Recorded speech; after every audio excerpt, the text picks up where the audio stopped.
Of course, all this means Hannah Welker has really a tremendous day. What a day you picked, Hannah, to go to Montezuma Wildlife Refuge. Unbelievable. Sunny, less humid, beautiful out. Yeah, I don't think it could be prettier. I mean, I did say that you could lay out on this tower and get a really good suntan, but I don't think that's what most people do when they come to the wildlife refuge. We've now traveled, that's where we were. We were on the other side of the thruway where the dry marsh was, where they're drying it out. Now we've come over here to another tower. I'm here with Andrea. She's in charge of visitor services.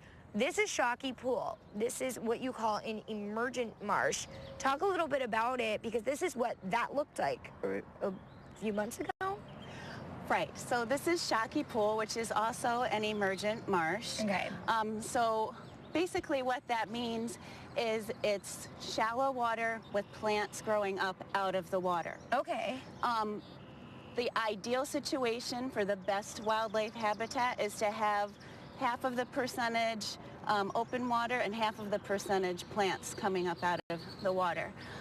So before we drained the main pool, it actually looked more like a lake. Yeah, and that's what this is starting to look like. This is starting to look like more like a lake.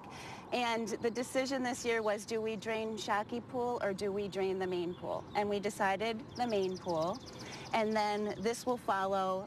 This will be drained within the next couple of years. And the reason we do that is to expose the soil to the sunlight and the oxygen and let the plants grow back up again and get that prime habitat for the wildlife.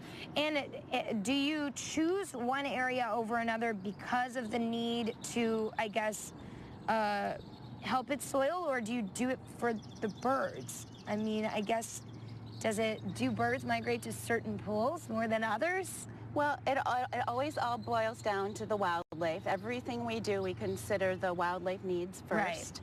Right. So I wouldn't say that birds migrate to one pool over another, but they will choose one habitat over another. And so even though most of our pools are emergent marshes, they're going to differ a little bit.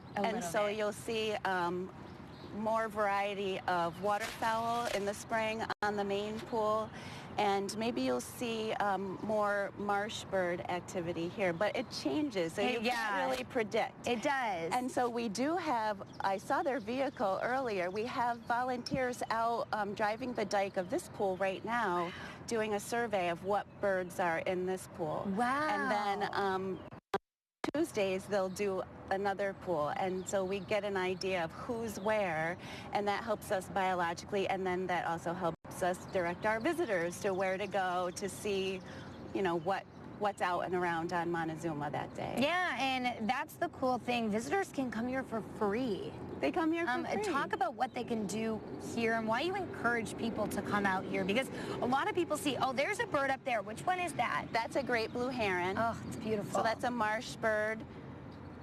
It's so pretty, and that's what people could see when they come out, but a lot of people see this place when they're on the thruway and they're like, oh, that's cool, but why do you encourage people to actually come in here and spend some time? Right, so I'll sort of take you through my recommended path of visiting. If you come in, you can visit from sunrise to sunset. And we have our visitor center, which opens at 10 every day from April through November. Visit the visitor center and talk with our volunteers, because they'll help you find where the hot spots are that day or that week. Stuff. And then you can get maps and things like that. From there, we have our wildlife drive that goes around the main pool. Yep.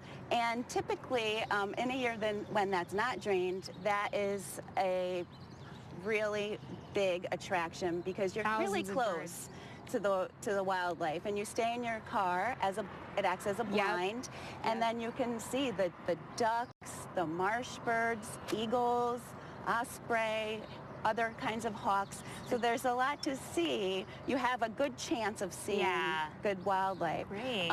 And then our wildlife drive ends on Route 89, and you can just take a little drive right to here to Shockey Pool. And visit this tower and have a good chance again of seeing bald eagle. Now we're a little farther removed from the water than we were on the Wildlife Drive.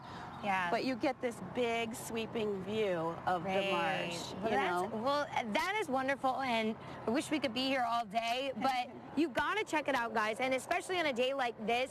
You've got clear views, beautiful water, beautiful, flatlands. You've got to come here. You'll learn a lot, really. I've learned so much this morning. Thanks, Hannah. Coming up next, designer Rachel Clark joins us. She's talking buffets. She'll give us some pointers on setting up food displays that are still a lot of fun and appetizing.